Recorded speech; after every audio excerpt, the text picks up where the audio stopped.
கேளுங்க,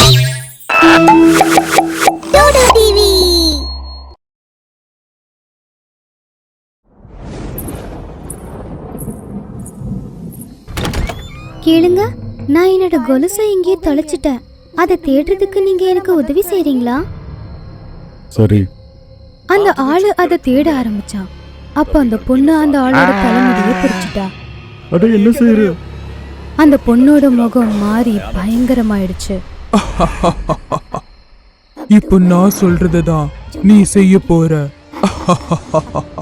வா, டான்ஸ் ஆடி காட்டு. நிறுத்து, அதிகமாயிடுச்சு. இதுக்கப்புறம் உன்னுடைய தேவை எனக்கு இல்ல. நான் உன்னை கொல்ல போறேன்.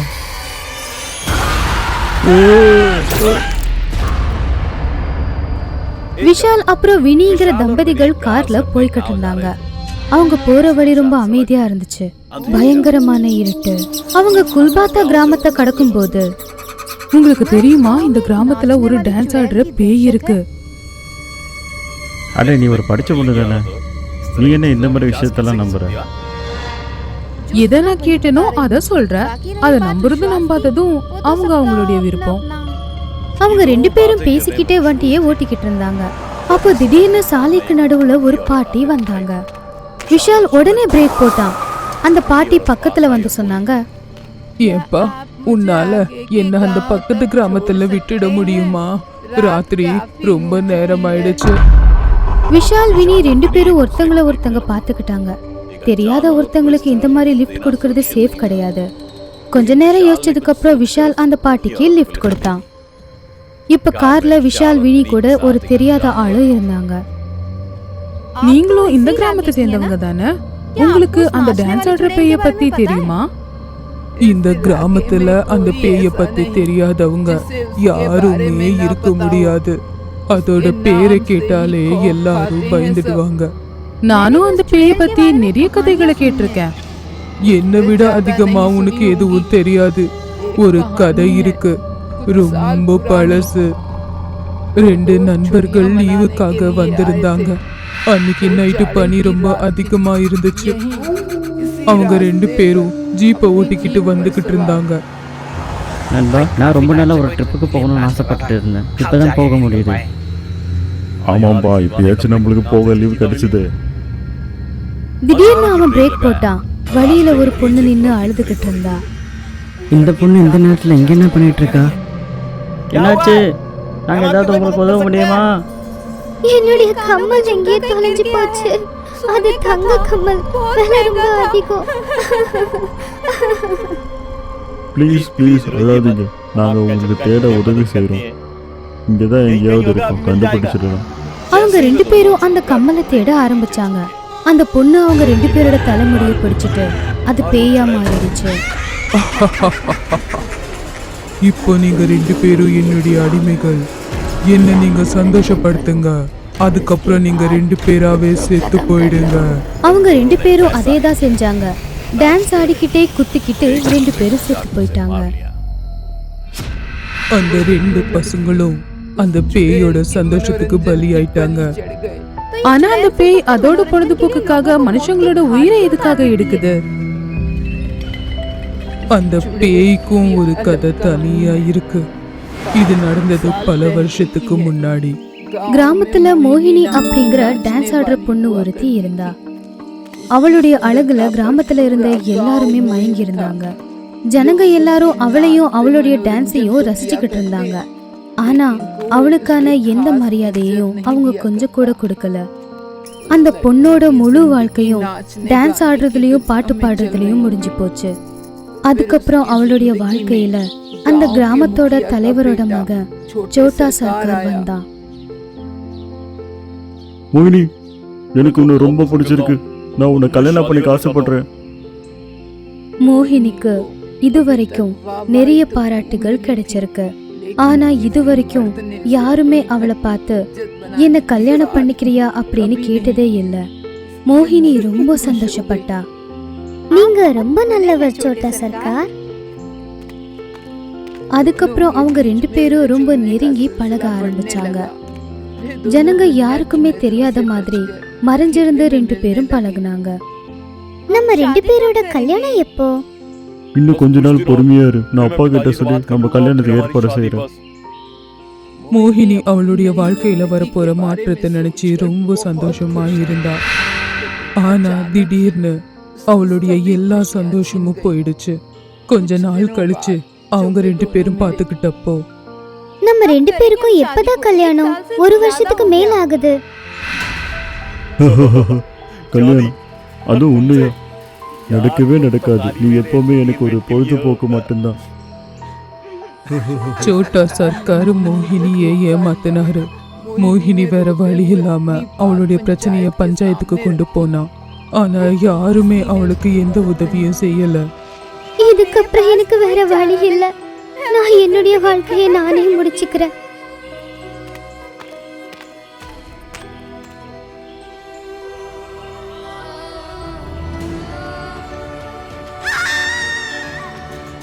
மோகினி மேல இருந்து குதிச்சு தற்கொலை செஞ்சுக்கிட்டா. எல்லாரும் அதை வேடிக்கை பார்த்தாங்க. ஆனா சொல்லுவாங்கல்ல, மரணம் எப்பவுமே முழுமையடையாது. மோகினி இப்போ பேய மாறி இருந்தா. அப்படி மாறினதும் அவ முதல்ல சோட்டா சர்க்காரை தான் பழி வாங்கினா. அதுக்கப்புறம் இப்படி நடக்க யாரெல்லாம் காரணமா இருந்தாங்களோ அவங்க எல்லாரையும் கொல்ல ஆரம்பிச்சா. யாரெல்லாம் அவளை ஒரு பொழுதுபோக்கா பார்த்துக்கிட்டு இருந்தாங்களோ அவங்கள முதல்ல மோகினி அவங்க எல்லாரையும் சந்தோஷப்படுத்த சொன்னா. அதுக்கப்புறம் அவங்க எல்லாரையும் அவ கொன்னுடுவா. நிறைய அப்பாவி ஜனங்களையும் அவ கொன்னுடுவா. ஆனாலும் இந்த பழி வாங்குதல் தடையில்லாம நடந்துகிட்டே இருக்கும். எனக்கு என்னமோ இந்த கதையில உண்மை இருக்க மாதிரி தெரியல. இதுல உண்மை இல்லையா? என்னால ஒத்துக்க முடியாது. எந்த விஷயத்துக்கும் ப்ரூஃப் இல்லையே. என்னால கண்டிப்பா அதை நம்ப முடியாது. உனக்கு ஆதாரம் வேணுமா? அப்படின்னா பின்னாடி திரும்பி பாரு. ஆதாரம் இல்ல, இப்போ உனக்கு கிடைக்கும் பொழுதுபோக்கு. எதுக்காக இப்படி எல்லாம் பேசுறீங்க? காரை விட்டு கீழே இறங்குங்க. இப்பதான் பொழுதுபோக்கு ஆரம்பமாயிருக்கு. விஷாலுக்கு கோவம் வந்துருச்சு. அந்த பாட்டிய காரை விட்டு கீழே இறங்க சொன்னான். எல்லாம் போதும், நீங்க உங்க லிமிட்டை தாண்டி போறீங்க. உங்களை நாங்க இங்கேயே இறக்கி விட்டுறோம்.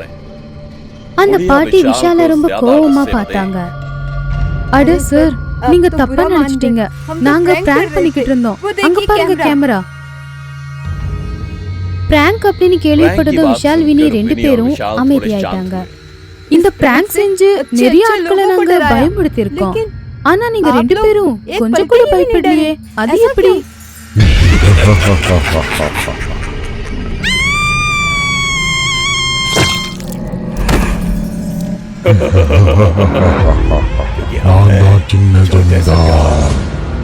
நான் தான் மோகினி. யாரெல்லாம் அவளை ஒரு பொழுதுபோக்கு பொருளா பார்த்தாங்களோ இப்போ அவளுடைய பொழுதுபோக்கு எல்லாரையும் சாகடிக்கிறது தான்.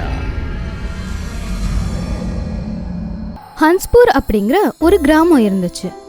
அந்த கிராமத்துல பன்சி அப்படிங்கிறவரு அவருடைய குடும்பத்தோட வாழ்ந்துட்டு இருந்தாரு. பன்சி காலையில இருந்து நைட்டு வரைக்கும் டாக்ஸி ஓட்டிக்கிட்டு அதுல இருந்து வர வருமானத்துல வீட்டு செலவு எல்லாத்தையும் பார்த்துட்டு இருந்தாரு. அங்க நிறைய பேர் குடும்பத்தோட தற்கொலை செஞ்சுக்கிற சம்பவம் நிறைய நடக்க ஆரம்பிச்சுது. கிராமத்துக்கு கொஞ்சம் தள்ளி ஒரு பெரிய பள்ளம் இருந்துச்சு. ஜனங்க எல்லாரும் அந்த பள்ளத்துல இருந்து குதிச்சு தற்கொலை பண்ணிட்டு இருந்தாங்க. ஆனா தற்கொலை பண்ணிக்கிறதுக்கு எந்த காரணமும் இருக்கல. இதனால கிராமத்து மக்கள் ரொம்பவே பயந்து போயிருந்தாங்க. ஒரு நாள் பன்சி டாக்ஸி எடுத்துக்கிட்டு கிராமத்தோட நடு பகுதியில நிப்பாட்டினா. அப்போ அங்க கிராமத்தை சேர்ந்த ஒரு ஆள் வந்து பன்சி கிட்ட சொன்னாரு, அட பன்சி, டவுனுக்கு போலாமா? ரொம்பவும் இருட்டிருச்சு. எனக்கு இருட்டுனா ரொம்ப பயம். பன்சி, நான் ரொம்ப அர்ஜென்ட்டாக டவுனுக்கு போகணும். வேணா உனக்கு டபுள் சார்ஜ் தரேன். அப்படியே உனக்கு பேட்டாவும் தரேன். டபுள் பேமெண்ட் கிடைக்கிறதுனால பன்சி சிட்டிக்கு போறதுக்கு ஒத்துப்பான். சரி வாங்க. ஏதோ அர்ஜென்ட்னு சொல்றீங்க, சரி வாங்க. பன்சி வண்டி எடுத்துட்டு கிளம்பிட்டான். ஆனா வழியெல்லாம் ரொம்ப இருட்டா இருந்துச்சு. இருட்டா இருந்ததுனால எதுவுமே தெரியல. அவங்க அந்த பள்ளத்துக்கு பக்கத்துல போகும்போது பன்சி வண்டியோட ஸ்பீட அதிகமாக்குனான். உடனே அந்த ஆள் பயந்துட்டான். அவன் பன்சி கிட்ட கேட்டான், பன்சி, வண்டியோட ஸ்பீடை கம்மி பண்ணு. என்ன நீ பயந்து எவ்வளோ வேகமாக ஓட்டுற? பார்த்து ஆக்சிடென்ட் ஆயிரும். அண்ணா, முன்னாடி ஒரு பள்ளம் இருக்குல்ல, அதை பார்த்தா எனக்கு ரொம்ப பயம். ஏன்னா அங்கே தான் போய் எல்லாருமே தற்கொலை பண்ணியிருக்காங்க. அவங்க கோழைங்க, போய் சூசைட் பண்ணிக்குவாங்க. அவங்கள பார்த்து எதுக்கு பயப்படணும்? அவங்களா பேயாயி எங்கேயோ போயிருப்பாங்க. அப்போ பன்சியோட வண்டியோட ஸ்பீடு இன்னும் அதிகமாகுது. அட, நான் சொல்லிட்டே இருக்கேன், வண்டியோட ஸ்பீடை கம்மி பண்ண. வண்டியோட ஸ்பீடை கம்மி பண்ணலன்னா நாம் போய் அந்த பள்ளத்தில் விழுந்துருவோம். நாம் டவுனுக்கு போகணும், சுடுகாடுக்கு இல்லை, புரிஞ்சுதா? அப்போ பன்சியோட கண்ணு ரொம்ப செவக்க ஆரம்பிக்குது. திடீர்னு பன்சி ஒரு பேயா மாறிடுறான். நான் உன்னை சொர்க்கத்துக்கு இல்லை, நரகத்துக்கு அனுப்புகிறேன். ஏன்னா நரகத்துக்கு போகிற டாக்ஸி இப்போ கிளம்பிருச்சு.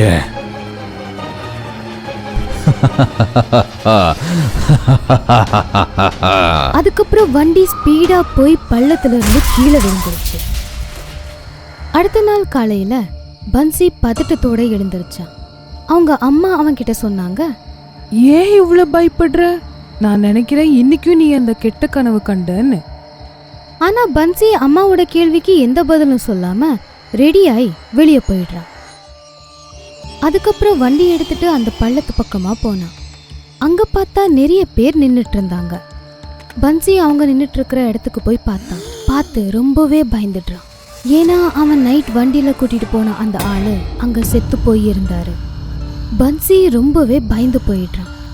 அதுக்கப்புறம் சாயந்தரம் சீக்கிரமா வீட்டுக்கு வந்து அவங்க அம்மா கிட்ட சொன்னா, அம்மா, இன்னைக்கு ராத்திரி கூட அந்த பள்ளத்தில் ஒரு பணம் கிடந்தது. ஆனால் இவனை என்னோட கனவுல நான் கூட்டிட்டு போனேன். கொஞ்ச நேரத்தில் வண்டியோட ஸ்பீடு அதிகமாகி வண்டி பள்ளத்தில் விழுந்துருச்சு. எனக்கு என்னவோ அவங்க தற்கொலை பண்ணிக்கல, நான் தான் அவங்கள கொல்றேன்னு நினைக்கிறேம்மா. இல்லப்பா, இதெல்லாம் உன்னுடைய கற்பனை மட்டும்தான். நீ அந்த பள்ளத்தை நினைச்சு ரொம்பவே பயந்து போயிருக்க. அதனாலதான் உனக்கு கெட்ட கெட்ட கனவெல்லாம் வருது.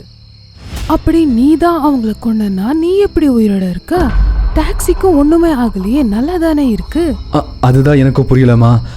ஏதோ நிஜம், ஏதோ போய். இப்படி சொல்லிட்டு பன்சி தூங்க போயிடுறான். கொஞ்ச நேரம் கழிச்சு பன்சி தூங்கிட்டு இருக்கும் போதே அவன் வீட்டை விட்டு வெளியே வரான். அதுக்கப்புறம் டாக்ஸி எடுத்துட்டு கிராமத்துக்கு நடுவில் போய் நின்னுட்டான். அப்போ அங்க டாக்கூர் சாரோட பிள்ளையோட வண்டி வந்துச்சு. ஆனா திடீர்னு வண்டி அங்கேயே நின்னுடுச்சு. அப்போ பன்சி இறங்கி வந்து அவன் கிட்ட கேட்டான், நான் ஏதாச்சும் உதவி பண்ணட்டுமா டாகூர்? பன்சியோட செவந்து போன அந்த கண்ணை பார்த்து பயந்து அவன் சொன்னான், இல்லை இல்லை, வேண்டாம், நான் இன்னொரு வண்டியிலேயே போய்க்கிறேன். நீ பார்க்குறதுக்கு பேய் மாதிரி இருக்க. ஓ மூஞ்சா பார்த்து யார் வருவான்? போ இங்கிருந்து. டாக்கூரோட மகன் அப்படி சொல்லி அங்கிருந்து போன உடனே பன்சி பேயோட உருவத்துக்கு மாறிடுறான். அதுக்கப்புறம் பன்சி அவனை தூக்கி டாக்ஸில போட்டு ரொம்ப ஸ்பீடா டாக்ஸியை ஓட்டிட்டு போய் பள்ளத்துல இருந்து கீழே தள்ளிடுறான். அடுத்த நாள் காலையில பன்சி மறுபடியும் பதட்டத்தோடவே எழுந்திருச்சு அவங்க அம்மா கிட்ட சொன்னா, அவன் கனவுல டாக்கூரோட பிள்ளைய கொன்னுட்டான் அப்படின்னு. அப்போ பன்சியோட ஃப்ரெண்ட் அசோக் அங்க வந்தான். அவன் சொன்னா, பன்சி, விஷயம் தெரியுமா? இன்னைக்கு டாகூர் மக கூட அங்கே போய் சூசைட் பண்ணிக்கிட்டான். இதை கேட்டு பன்சியும் அவங்க அம்மாவும் பயந்து போயிடுறாங்க. அதுக்கப்புறம் பன்சி அசோக் கிட்ட சொன்னா, நண்பா, எனக்கு என்னமோ சரியா படல. இன்னிலேருந்து நான் டாக்ஸியை ஓட்ட மாட்டேன். இந்த சாவி, நீயே இந்த டாக்ஸியை ஓட்டு. அதுக்கப்புறம் பன்சி வேலைக்கு போகாம வீட்லயே இருந்தான். ஆனாலும் அதுக்கப்புறம் அந்த பள்ளத்துல விழுந்து ஒருத்தர் சூசைட் பண்ணிக்கிட்டான். அதுக்கப்புறம் அசோக்கும் கெட்ட கெட்ட கனவு வர ஆரம்பிச்சது. அப்போ பன்சிக்கு ஒண்ணு புரிஞ்சுது, பிரச்சனை அந்த கார்ல தான் இருக்குன்னு. நண்பா அசோக், இந்த டாக்ஸிக்குள்ள தான் அந்த பேய் இருக்கு. இதுதான் நிறைய பேரை கொண்டு இருக்கு. நாம இதுக்கு ஏதாச்சும் பண்ணியே ஆகணும். எனக்கு ஒரு நல்ல சாமியாரை தெரியும், அவங்கக்கிட்ட இதை பற்றி பேசலாம். பன்சி அப்புறம் அசோக் அந்த சாமியார் கிட்ட போனாங்க. அதுக்கப்புறம் சாமியார் கிட்ட நடந்த எல்லாத்தையும் சொன்னாங்க. அந்த முனிவர் அவங்க கிட்ட கொஞ்சம் சாம்பலையும் ஒரு தாயத்தையும் கொடுத்தாரு. இந்த அஸ்தியை உங்க டாக்ஸில தூவிருங்க. அப்போ டாக்ஸிக்குள்ள பேய் இருந்தா அது உங்களுக்கு தெரியும். அப்படியே இந்த தாயத்தை உன்னோட கழுத்துல மாட்டிக்கோ. இதனால உனக்கு எந்த மாதிரியான ஆபத்து வராது. அதுக்கப்புறம் 2 பேரும் வீட்டுக்கு வந்துட்டாங்க. பன்சி அந்த தாயத்தை எடுத்து அவன் கழுத்துல போட்டுட்டான். அதுக்கப்புறம் கார்க்குள்ள போய் அந்த சாம்பலை தூவுனான். அந்த சாம்பலை தூவுனதும் டாக்ஸியில ஒரு வெளிச்சம் வந்தது. அந்த வெளிச்சத்தோட சேர்த்து ஒரு பேயும் வந்துச்சு. பேய நேர்ல பார்த்து பன்சி நடுங்க ஆரம்பிச்சான். பயப்படாத பன்சி, நான் உன்னோட அண்ணன். நான் உன்னை ஒன்றுமே பண்ண மாட்டேன். வா, வண்டியில் உக்காரு. இல்லை இல்லை இல்லை, நான் வண்டியில் உட்காரவே மாட்டேன். எனக்கு தெரியும், உன்னால நான் நிறைய பேரை கொண்டு இருக்கேன். நீ என்னையும் கொண்டுருவ. ஆமாம், அவங்கள கொன்ன. அவங்க என்ன கொன்னவங்க. நீ என்னோட தம்பி. உன்னை நான் இதுக்கு கொல்ல போகிறேன். பன்சி வண்டியில உட்காந்து அந்த பேய்கிட்ட கேட்டான். உனக்கு ஆக்சிடென்ட் ஆயிருச்சு, இப்போ கொன்னாங்கன்னு சொல்லிட்டே இருக்க. இந்த கிராமத்தில் நான் முதல்ல டாக்ஸி ஓட்டிகிட்டே இருந்தேன். டாகூரை தினமும் நான் டவுனுக்கு விட்டுட்டே இருந்தேன். ஆனால் எனக்கு ஒன்று மட்டும் புரியல. அவன்கிட்ட கார் இருக்கு, ஆனால் டாக்ஸியில் எதுக்கு போகிறான்னு ஒரு நாள் எனக்கு தெரிய வந்தது. டாகூர் கிராமத்தோட காட்டில் விலங்குகளை வேட்டையாடுறான். அதெல்லாம் எடுத்துகிட்டு போய் டவுனில் விற்கிறான். ஒரு நாள் அவனை பற்றி நான் போலீஸ்கிட்ட சொல்ல போனேன். அப்போ என்ன ரவுடியை வச்சு என்னை கொன்னுட்டாங்க. என்னோட பணத்தை அந்த குழியில் தூக்கி போட்டுட்டாங்க. நான் எல்லாரையும் பழி வாங்கிட்டேன். இன்னும் டாகூர் மட்டும்தான் பாக்கி. அவங்க அண்ணனோட பேச்சை கேட்டு பன்சியோட கண்ணுல கண்ணீர் வந்துச்சு. அண்ணா, எல்லாமே என்கிட்ட விட்டுரு. உன்னோட சபதத்தை நான் நிறைவேற்றுறேன். இல்லை, நான் தான் பழி வாங்கணும். உன்னோட கையில் ரத்தத்தோட கலைகள் இருக்கக்கூடாது. அடுத்த நாள் காலையில பன்சி டாக்கூரோட வீட்டுக்கு போனான். அவர்கிட்ட சொன்னா, டாகூர், நேற்று ராத்திரி உன்னோட மகன் என் கனவுல வந்திருந்தா. அவனுக்கு ஏதோ கடைசி ஆசை இருக்கான். அதனால உங்களை அவன் பார்க்கணுமா? என்ன ஆசை பாக்கியா இருக்கா? எங்க பார்க்கணுமா? என்ன? வாங்க போலாம். இன்னைக்கு ராத்திரி என்னோட டாக்ஸில போலாம். ஒரு பாபாஜி இருக்காங்க. அங்கதான் உங்களோட மகனோட ஆன்மா இருக்கு. அங்க போய் அவனோட ஆசையை நிறைவேற்றுங்க. டாக்கூருக்கு பன்சியோட பேச்சுல நம்பிக்கை இல்லை. அவர் அங்கேயே நின்னுட்டு இருந்தாரு. டாக்கூர் அமைதியா இருக்கிறத பார்த்து பன்சிக்கு புரிஞ்சுது. அவன் அவனோட பாக்கெட்ல இருந்து ஒரு மோதிரத்தை எடுத்து காமிச்சான். உடனே டாக்கூர் அந்த மோதிரத்தை கையில எடுத்து பார்த்தாரு. அதுக்கப்புறம் பன்சி சொன்னது உண்மைதான்னு நம்பினாரு. ஏன்னா அந்த மோதிரம் டாக்கூரோட பையனுடையது. சரி. சாயங்காலம் டாக்கூர் பன்சியோட வண்டியில போனாரு. பன்சி அவனோட கழுத்துல போட்டிருந்த தாயத்தை தூக்கி போட்டான். அதுக்கப்புறம் அவனுடைய அண்ணனோட ஆவி அவன் உடம்புல புகுந்துருச்சு. வண்டியோட ஸ்பீட் ரொம்ப அதிகமாச்சு. பயந்து போன டாக்கூர் பன்சி கிட்ட சொன்னாரு, பன்சி, வண்டியை மெதுவா ஓட்டு. நான் என்னோட மகன் கிட்ட அவனோட கடைசி ஆசை கேட்கணும். அதுக்குள்ள சொர்க்கத்துக்கு அனுப்பிடாத. பன்சி முழுசா பேயா மாறிடுவான். அதுக்கப்புறம் சொன்னா, உன்னோட மகன் உன்னை ரொம்ப நினைக்கிறான். அதனால அவனோட கடைசி ஆசை நீயும் அவனோடவே இருக்கணுமா? யார் நீ? பூதம் அதனுடைய உண்மையான உருவத்தை காட்டுச்சு. அதுக்கப்புறம் சொல்லுச்சு, ஆமா, நீ யாரை கொன்னியோ அதே டாக்ஸிக்காரன் தான். இப்போ உன்னோட முறை. அதுக்கப்புறம் வண்டி ஸ்பீடா போய் பள்ளத்துல இருந்து கீழே விழுந்துருச்சு. அதுக்கப்புறம் அந்த கிராமத்துல யாருமே தற்கொலை செஞ்சுக்கல. அதுக்கப்புறம் பன்சியும் அவங்க அம்மா கூட வண்டி ஓட்டிக்கிட்டு சந்தோஷமா வாழ்ந்துட்டு இருந்தான். ரமேஷ் அப்படிங்கிற ஒருத்தர் அவருடைய சின்ன குடும்பத்தோட ரொம்ப சந்தோஷமா வாழ்ந்துகிட்டு இருந்தாரு. அவருடைய மனைவி கலாவதி அப்புறம் அவருடைய மகன் கிஷன் கூட வாழ்ந்துட்டு இருந்தாரு. கிஷன் படிக்கிறதுலயும் எழுதுறதுலயும் விளையாட்டுலயும் ரொம்ப புத்திசாலியா இருந்தான். அவன் எப்பவுமே கிளாஸ்ல ஃபர்ஸ்ட் வருவான்.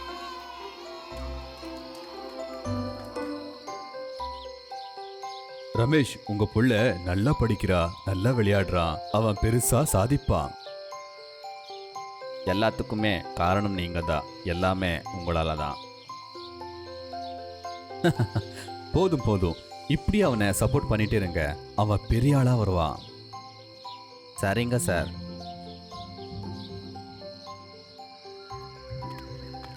ரமேஷ் கிஷனை வீட்டுக்கு கூட்டிட்டு போனாரு. அதுக்கப்புறம் அவன் கிட்ட சொன்னாரு, மகனே, நீ எனக்கு ஒண்ணுமே பண்ண வேண்டாம். நீ எதிர்காலத்துல பெரிய ஆளா வரணும், சரியா? சரி அப்பா, நான் பெரியவனானதும் சாதிப்பேன்.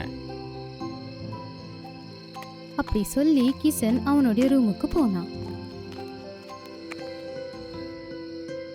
ரமேஷோட வீட்ல பார்க்கவே ரொம்ப அழகான எலி ஒண்ணு வாழ்ந்துட்டு இருந்துச்சு.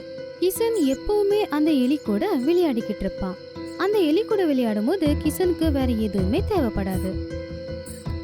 கிஷனோட அம்மா கலாவதி சாப்பாடு தயார் பண்ணாங்க. கிஷன், வாப்பா சாப்பிடவா? அப்புறம் ஏங்க நீங்களும் சாப்பிட வாங்க. ரமேஷ் அப்புறம் கிஷன் சாப்பாடு சாப்பிட்டு தொடங்கினாங்க. அப்புறம் பக்கத்துல அந்த எலியும் சாப்பாடு சாப்பிட்டுட்டு இருந்துச்சு. இந்த மாதிரி அவங்களுடைய வாழ்க்கை ரொம்ப சந்தோஷமா போயிட்டு இருந்துச்சு. ஆனா அவங்க வீட்டுக்கு பக்கத்து வீட்டுல கல்லு அப்படிங்கிற வியாபாரி பார்லி வியாபாரம் செஞ்சுக்கிட்டு இருந்தாரு. அப்புறம் அவருடைய மகன் ஹரியாவுக்கு நல்ல ஸ்கூல்ல அட்மிஷன் வாங்கினாரு. ஆனா ஹரியாவோட மனசுல படிப்பு மேல விருப்பமே இருக்கல. ஒரு நாள் கல்லு அவனுடைய மனைவி ஷீலா கிட்ட சொன்னா, அந்த ரமேஷோட புள்ள எப்ப பார்த்தாலும் கிளாஸ்ல டாப்ல வரான், ஆனா என்னோட மக எப்ப பார்த்தாலும் ஃபெயில். இதுக்கு ஏதாச்சும் பண்ணியே ஆகணும். நீங்க ஏன் அப்படி யோசிக்கிறீங்க? ஹரியா இப்போ கொஞ்சம் பலவீனமா இருக்கான், போக போக சரியாயிடும். ஹரியா படிக்கிறதெல்லாம் பார்த்து உன்னோட மக ஏன் படிக்கிறது இல்லைன்னு கேட்டு கேட்டு எனக்கு தலைவலியே வந்துருச்சு. இங்க பாருங்க, நீங்க கொஞ்சம் அமைதியாயிருங்க. ஆனா கல்லு ஷீலாவோட எந்த பேச்சையுமே கேட்காம அங்கிருந்து கிளம்பிட்டான்.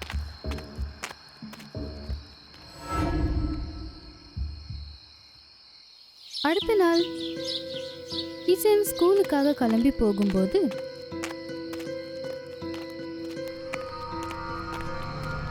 மயக்க மருந்தை எடுத்து அவன் மூக்குல வச்சு அவனை மயக்கமடைய வச்சு அதுக்கப்புறம் அவனை கொன்னுட்டாரு.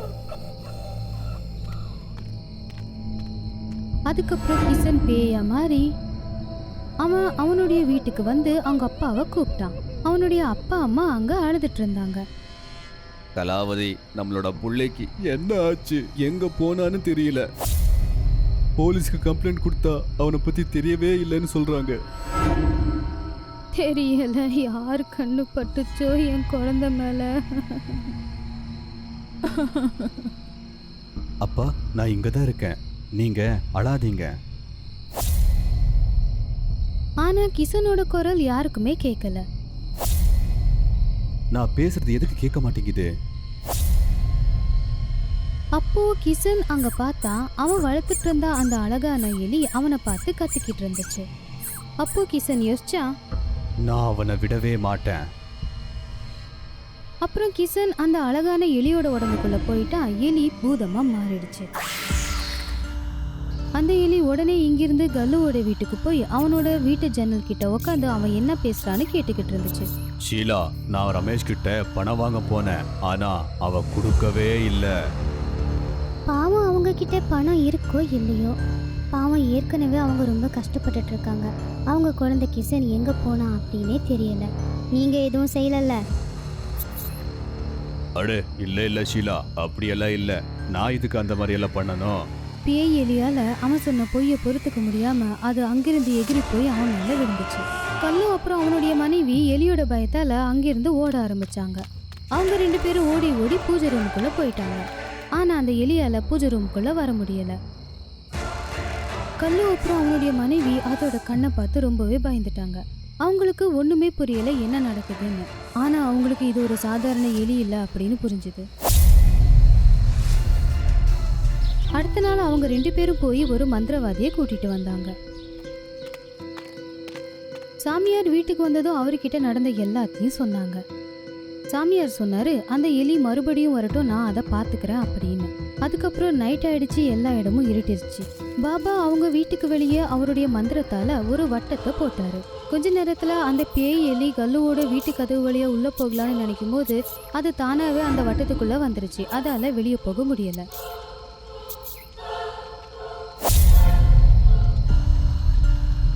சொல்லு, யார் நீ?